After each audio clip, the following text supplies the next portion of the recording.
Hi friends, ನಮ್ಮ ಮನೆಗೆ ಈಗ ಪೇಂಟ್ ಮಾಡಿಸ್ತಾ ಇದ್ದೀವಿ.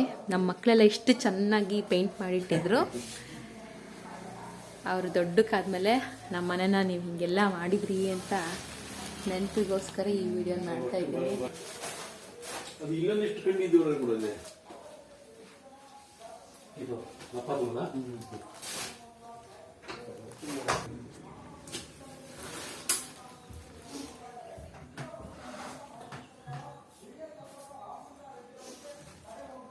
ಎಲ್ಲ ಮಧ್ಯೆ ಹಾಕಿ ಒಂದು ಕವರಿಂಗ್ ಮುಚ್ಚಿದ್ದೀವಿ.